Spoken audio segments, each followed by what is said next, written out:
Hello everyone, thanks for tuning in to today's third video. Going to have a look at weather next 10 to 14 days for today's third video. Day 10 will take us to the 18th of January, and we'll be able to extend it beyond that with the extended GFS and ECM ensembles. Maybe runs around a couple of weeks. We'll have a look at CFSV2 at the end of the video for the next 4 weeks. That will get us into the beginning of February, and I shall get on with that for you in a moment. Just to say about the first video, was our 6 AM upload, and we'll also released the first spring update as well, by the way. And there's a bit of an announcement at the start of that, because Fluffy the Buddy's been fired. But I shall let you have a look at the first spring update and see what's been going on after you're done with this video. Please like, share, subscribe on videos. Thank you so much. I hope you're having a lovely Sunday afternoon. Right, we're going to begin with stratosphere data. What am I doing? I'll tell you webcam off. We're going to begin with stratosphere data. Right, so this is how stratospheric temperatures currently looking at 10 HPA over the Arctic and the North Pole compared to average. From the JMA, the grey line, of course, is the trend, and at this time of year we should be somewhere around, let's say, minus 65, something like that. We're actually down around minus 80, so we've got a significantly colder than average stratospheric temperature at 10 HPA right now, helping to drive the polar vortex and the westerlies. At 30 HPA, even lower down, there we are around minus 85, something like that. Though we should be around minus 75 here with the grey line. We're actually around minus 85, so very cold temperatures at both 10 and 30 HPA. This is helping to drive the polar vortex, drive the zone of winds, drive the polar vortex, and keep the westerlies going. So we're looking to get a warming of the stratosphere. Excuse me. Let's have a look at the two GFS updates so far today, starting with the midnight GFS. So here's the blue and purple colours that are the cold temperatures at 10 HPA in the stratosphere. That's the polar vortex at its roots, if you like. So as we run through over the next few days, we are going to get a relatively significant warming over Siberia through the early to middle part of next week. We're lifting the colours up into orange, so, you know, quite a significant warming of the stratosphere. Not a sun stratosphere one, but quite a significant warming of the stratosphere going on there, and that's maintained until the middle part of January. That is over Siberia, though. That is not impacting the North Pole and the Arctic. Over the North Pole and the Arctic, we keep those deep blue and purple colours going, so cold temperatures maintained. Into the extended range, here we go, coughing again. Into the extended range, the warming continues over Siberia. Nothing really penetrating into the Arctic, though, so always kept at bay over Siberia. The blue colours are being displaced, and they have lifted up, you know, to some degree. So, we're warming the stratosphere somewhat over the Arctic, over the North Pole, but it's not a sudden stratospheric warming. It's certainly not enough to reverse solar winds or split the polar vortex, anything like that. A little bit of a displacement of the PV is taking place into the North Atlantic and into northern parts of Europe. So that's the GFS midnight run. This is the GFS 6M. Again, showing that quite significant warming taking place through the early to middle part of next week, with the colours lifting up into oranges then. But it's maintained over Siberia, not enough to displace or get rid of the cold temperatures over the Arctic and over the North Pole. Yet, same range, more of a warming on the GFS 6. We go into the red colours, so the temperature there is reaching SSW type level into the third week of January, although again it is being maintained over Siberia, really. But that does look like a much more significant warming that's taking place there by the 24th of January. It is beginning to move in towards the North Pole as well by that point. So more of a displacement of both blue and purple colours, you know, out into the North Atlantic and into Northern Europe. And those red, orange, yellow, orange, red colours, they are starting to penetrate into the North Pole. So very significant warming of the stratosphere. Probably enough to say it's sun stratospheric warming taking taking place on that GFS 6Z run. It is all right at the very end of the run, again though, into the last week of January, so obviously, you know, very much in the unreliable time frame. The GFS keeps flirting with this, keeps picking it up and then, you know, dropping it.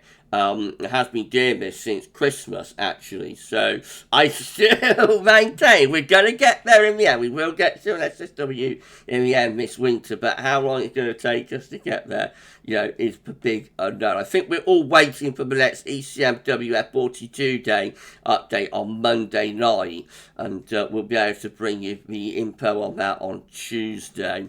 Just a quick go through the GFS ensembles. This is how the control room is looking for the SSW, so really maintain the warming over Siberia there, and it is quite a modest warming too. It's ensemble member number 1. So again, that one maintaining the warming over Siberia as well. That's the control room. As I say, this is ensemble member number 2. Again, maintaining the warming towards Siberia. Ensemble member number 3. Looks like that. More of a warming with ensemble member number 3. That's more, you know, with the operational run. I think starting to move that warming towards the Arctic of the North Pole. This is ensemble member number 4. See what that's doing. So less of a warming with that one. Ensemble member number 5 is looking like that. Again, less of a warming really with that one. Ensemble member number 6. That one's more significant with the warming. So you see, this is very, very uncertain still with these ensemble members. Ensemble member number 7, much less of a warming. This is very uncertain, you know. There's not agreement within the GFS ensembles at all about this. A bit more of a warming with ensemble member number 8. Ensemble member number 9 looks like that. That's more significant as well. Ensemble member number 9, much more significant warming. Ensemble member number 10. A little bit less of a warming. Ensemble member number 11. Again, that one's a little bit less with the warming too. Ensemble member number 12. A little bit more of a warming with that one. Ensemble member number 13. Excuse me once again, everyone. Ensemble member number 13. A little bit less with warming. Ensemble member number 14. That's more significant. So it really does vary from ensemble member to ensemble member. Number 15, a little bit less with the warming. Ensemble member number 16, much more significant warming with that one. I'm so sorry, everybody. Ensemble member number 17, looks like that. Less of a warming. Ensemble member number 18, a little bit less as well. Number 19, much more significant warming with that one. Number 20, that's got quite a significant warming too. Number 21, a little bit less of a warming. Number 22, a little bit more of a warming.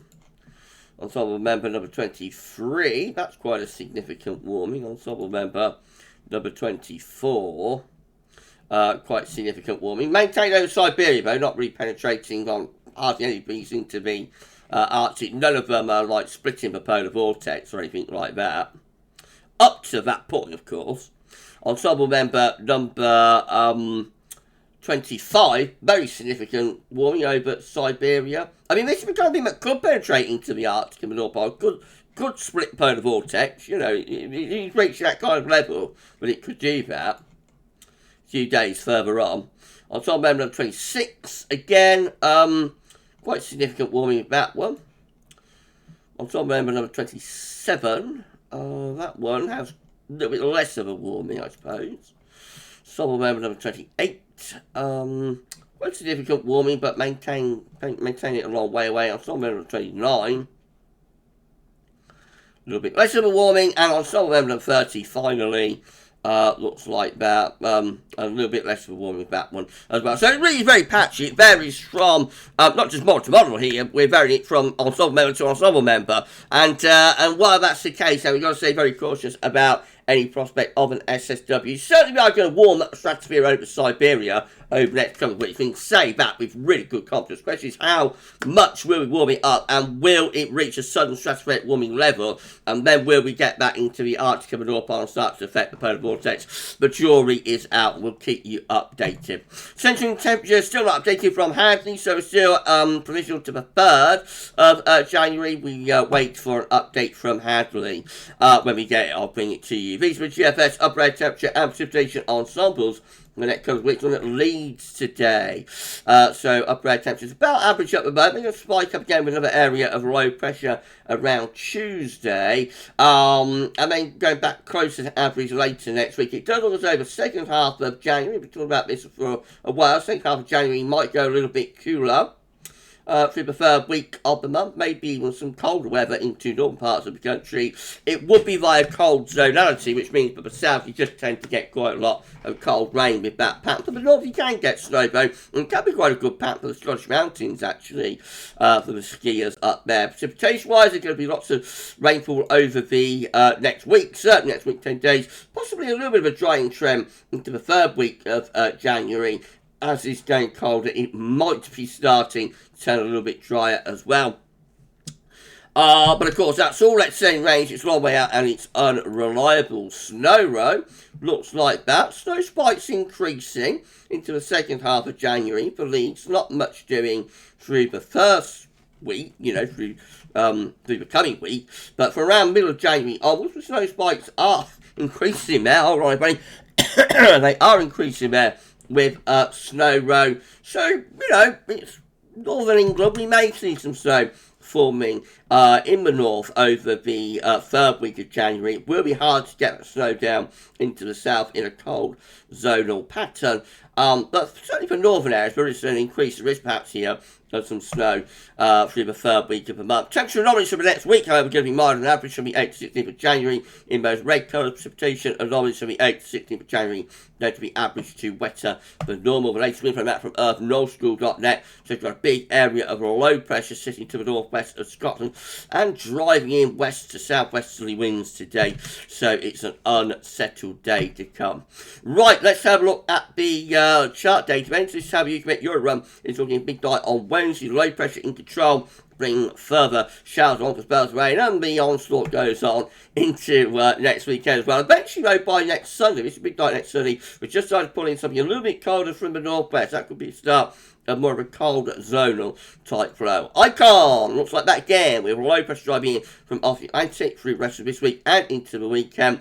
By next weekend, the low pressure is beginning to go on more of a northwest southeast alignment. We're beginning to line up the jet stream on a northwest southeast alignment, and we're sending it to the southward, so we go onto the cold side of the jet, and that means these areas of low pressure are lining up on a northwest southeast alignment too. That's the classic signal for cold zonality, and it means that for northern areas on the north side of those lows you can get some snow. On the southern side of the lows it tends more to be cold rain.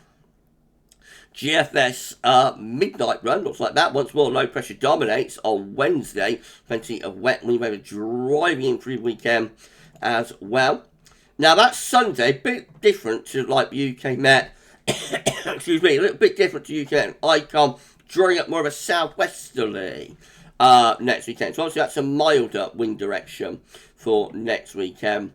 By day 10 would look like that, flat as a pancake, with westerly winds relatively mild there coming in on the 18th of January. So it's colder after that though. The high pressure shifts out to our west. We pull wind into the north and we go colder through the 3rd week of January, with northerly winds potentially bringing some snow to northern and eastern areas in the form of snow showers. GFS 6Z, again, it's looking very wet, windy on Wednesday and into the second half of the coming week. Again, very unsettled conditions.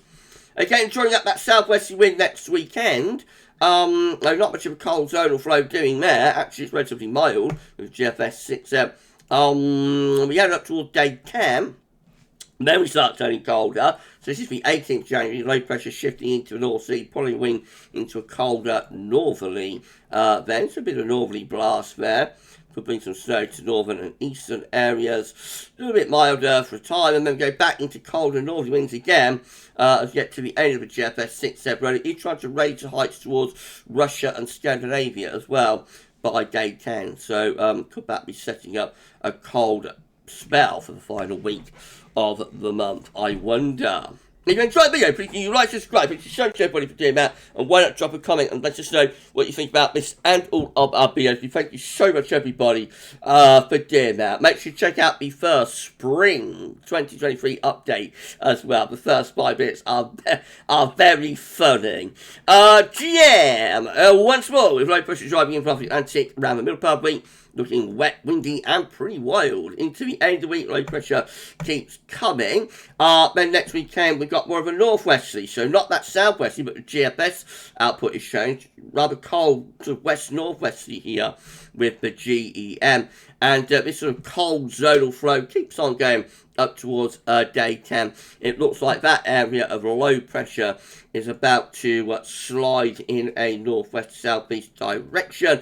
And again, that will bring a risk of some wintry conditions into the northern half of the country. And then the ECM looks like this, very wet and windy in the middle part of the week into next weekend. Stays unsettled but begins to go colder as low pressure transfers into the North Sea.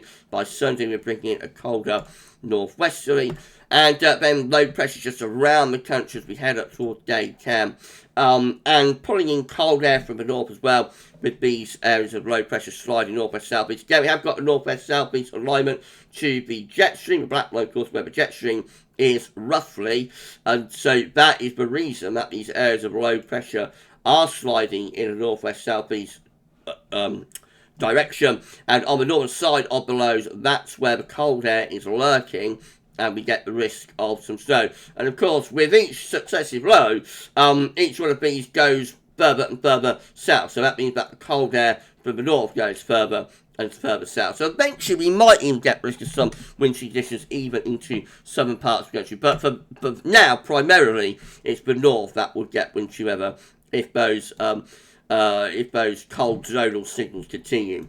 This is the precipitation site forecast based on the ECM run from Meteo.com. So another deluge coming up on Tuesday. Lots of wet, windy weather coming through then. And then we go into the middle of next week, further rain, especially so focus on England and Wales. And then by next weekend, things begin to go a little bit colder. So notice the risk of snow is increasing by next weekend and into the beginning of the following week. There's some snow even getting down into parts of the Midlands on the 16th of January. A little bit of snow then actually showing up down the 17th of January for England and Wales. I would take that, you know, with a real pinch of salt. But it is just the idea, but if we do start setting up a northwest-southeast alignment to the jet stream and send these areas of low pressure on a northwest-southeast trajectory, then there will be an increased risk of wintry conditions as a result. By day 10, 18th of January, looking quite wintry, really, doesn't it? Across many parts of the country with some snow around. These are the options on the table within the ECM ensembles today for day 10. From the Icelandic Met Office gets us to the 18th of January. 15 members of the ECM ensembles with high pressure in the middle of the Atlantic, low pressure to our east, so winds are going to be coming in from quite a cold northwesterly to northerly direction. That does include the operational run. 12, a little bit flatter, a little bit more westerly and consequently milder. Low pressure to the northwest, high pressure to the southwest, winds coming in from more of a westerly direction with that. 10 here looking quite cold, low pressure over into the south of the country combined with the mid-Atlantic ridge. That will be bringing quite cold air from the north. We've got 7 down here, low pressure over top of the coast. Again, that could be quite chilly though, combined with this mid-Atlantic ridge. We could be getting some colder air into that area of low.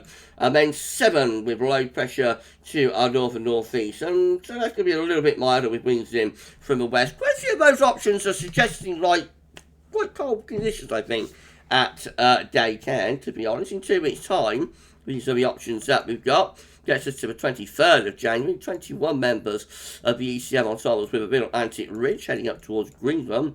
Trough of low pressure over Scandinavia, and winds are coming from a cold northerly direction. 12 with high pressure again in the North Atlantic up to Greenland, low pressure over France and southern England. Winds could be coming in from quite a cold east-northeasterly direction with that. So both those options, the 21 there and the 12 there, they are quite cold.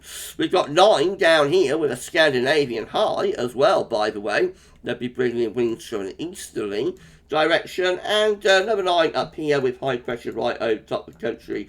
That's probably the mildest option out of all of them, but even that would be producing a little bit of the gruesome too, so a little bit of frost and fog would be possible with that. So we could be inching our way here to a colder spell as we go into the last week of January. I would not rule that out. Lastly, the Southwest B2, these are 500 millibar high tonics breaking down into weekly periods. The first week period will take us from the 8th to 14th of January, becoming weekly dominated by low pressure over the country. So it's going to be a very unsettled week to come. Week 2 is going to be the 15th to the 21st of January. Low pressure then is to our east, high pressure is to our south, and also to our west. That's unsettled, but turning a bit cooler, getting the wind into more of a northwesterly with that. So unsettled and cooler then. Week 3 it's going to be the 26th to the 8th of January with high pressure just out to our west. So around that, we're probably bringing quite a cold northerly or northeasterly type flow. Then colder into the second half of January here. And then week 4 looks quite interesting. It's the 29th of January to the 4th of February. Low pressure coming back in from off Atlantic. But again, the suggestion is there that the low pressure on the northwest-southeast alignment going from sort of Greenland to the Bay of Biscay. We have got some high pressure over Scandinavia as well. That will be trying to bring in cold air from the east. That's the kind of thing that might deliver, some snow, actually, depending on how cold the air is to the east, mixing out with those with that low pressure in the Atlantic Ocean. So all looking quite interesting here, I think, for the second half of January. And we'll be keeping a very close eye on developments. And we're done. So if you enjoyed the video, please you like, share and subscribe. Thank you so much for doing that. Don't forget to tell your friends and family to subscribe as well. And why not drop a comment and let us know what you think about this and all of our videos. Thank you so much, everybody, for doing that. So yes, it looks quite interesting, doesn't it? We all have always said that the first half of January is a right tropical, going to be mild, wet, windy, zonal. Second half of January, we've always said that has a colder potential. And maybe we're seeing the signs of that. So watch this space and let's see where this is going over the next few days. Maybe something, maybe nothing. Or maybe nothing, maybe something. We're just going to wait and see how it plays out. The bigger picture still remains with the stratospheric warming. Are we going to get that? If we do, will it have any impacts?